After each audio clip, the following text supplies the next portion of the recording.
క్రీస్తునాథుని యందు ప్రియ సహోదరి సహోదరులారా, ఈరోజు మనము పునీత ఛానల్ పేతురు వీరిని మనం కొనియాడుతూ ఉన్నాం. వీరు గురువు, ఓషియానా ప్రాంత వేద బోధకుడు, దక్షిణ తీర ప్రాంత తొలి వేద సాక్షి, క్రీస్తు శకము 1803 నుంచి 1841 వరకు. పునీత ఛానల్ పేతురు గారు ఫ్రాన్సు దేశం బెల్లి పట్టణదాపులోని క్లుయెట్ గ్రామంలో జన్మించారు. తన 7 సంవత్సరాల ప్రాయంలో తమ ఇంటి గొర్రెలు కాయటం మొదలుపెట్టారు. ఆ సమయంలోనే క్రస్ విచారణ గురువైన ట్రొంపియోర్ ఈ బాలుని చూడటం తటస్థించింది. పేతురు లేక పీటర్ లూయిస్ మేరీ ఛానల్ అని పేరుగల ఆ బాలుని తెలివితేటలు, వినయ విధేయతలు భక్తికి మెచ్చకుండా, ప్రోత్సహించకుండా ఉండలేకపోయారు.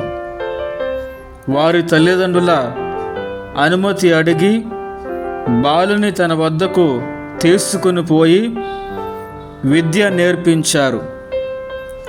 అక్కడ పాఠశాలలో పేతురు ఛానల్ అందరూ ఉపాధ్యాయులు, విద్యార్థుల ప్రశంసలు పొందారు. అటు పిమ్మట ఛానల్ గారు గురు విద్య అభ్యసింప సెమినరీలో ప్రవేశం పొందారు.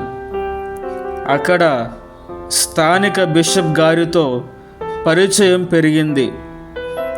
ఆ బిషప్ గారు పేతురు ఛానల్కు బంగారం లాంటి హృదయం ఉంది, పసిబాలుని లాంటి నిష్కల్మష విశ్వాసం ఉంది, ఒక సన్మాన్స్కుని పోలి జీవించే అబ్బాయి అని అభిప్రాయపడ్డారు. క్రీస్తు శకము 1827లో పవిత్ర గురు పట్టాభిషిక్తులయ్యారు.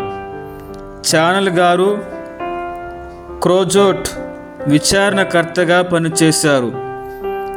అక్కడ ప్రజలు కాస్త ఇబ్బందికరమైన వారే.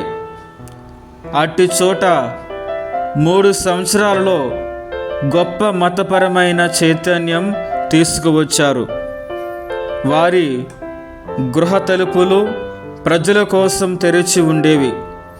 పేదలు, రోగులు, బాధల్లో ఉన్నవారు ఛానల్ గురువుల దగ్గరికి వచ్చి ఏదో ఒక సహాయం పొంది వెళ్ళేవారు. సువార్త ప్రచారం మీదే వారి దృష్టి అంతా ఉండేది. అందుకు అనువుగా ఉండే మరియ సభలో ఛానల్ గారు ప్రవేశం పొందారు. ఒక అపోస్తులునిగా వేద ప్రచారం ప్రారంభించారు. అయితే ఇంతలో ఫాదర్ ఛానల్ గారిని బెల్లి పీఠంకు చెందిన సెమినరీలో ఆచార్యునిగా నియమించారు. కాన తన సువార్త ప్రచారమునందు అభిలాష తీరలేదు. ఛానల్ గారిని సభను 16వ గ్రెగరీ పోపు గారు అధికారపూర్వకంగా గుర్తించి ఆమోదించారు.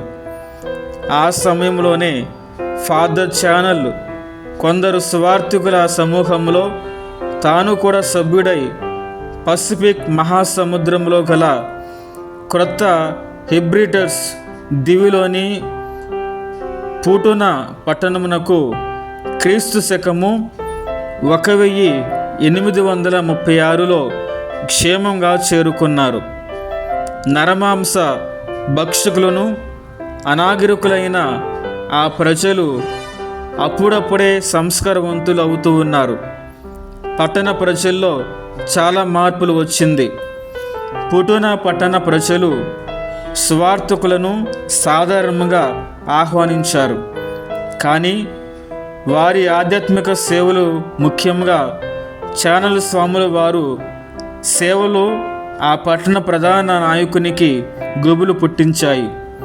వారు చేసే చక్కని బోధలు, ఆత్మానందకర విషయాలు ప్రజలు బాగా ఆకర్షితులయ్యారు. వివిధ దేవుళ్ళు, వారి భార్యలు, పిల్లలు ఇలా కల్పితకార విగ్రహాలని, సృష్టి ప్రాణుల్ని కొలవటంలో అర్థం లేదని, వాటిని విసర్జించి ప్రజలు క్రీస్తు ప్రభుని ప్రేమ బాటలో నడవమని వారు బోధించారు. ఆది నాయకుని కుమారుడు కూడా ఎంతో ప్రభావితుడై జ్ఞానస్నానం పొందాలని గట్టిగా తీర్మానించుకున్నాడు. దీంతో ఆది నాయకుని ఆగ్రహం ముంచుకొచ్చి తన ఇద్దరి వీరుల్ని ఫాదర్ ఛానల్ గారిని చంపమని పురమాయించారు. ఈ విధముగా ఫాదర్ ఛానల్ గారు క్రీస్తు శకము 1841 ఏప్రిల్ 28న వారి 38వ ఏటనే ముక్కలు ముక్కలుగా నరకబడి క్రూరంగా హతసాక్షులయ్యారు. పేతురు అనగా రాయి, శిల అని అర్థం. ధ్యానాంశం: అప్పుడు జనులు మిమ్ము శ్రమల పాలు చేసి చంపుదురు. రాజ్యమును గూర్చిన ఈ సువార్త సర్వజాతులకు సాక్ష్యముగా ప్రపంచమంతటా ప్రబోధింపబడును. అప్పుడు అంతము వచ్చును. పునీత ఛానల్ పేతురు గారా, మా కొరకు, మా కుటుంబాల కొరకు ప్రార్థించండి.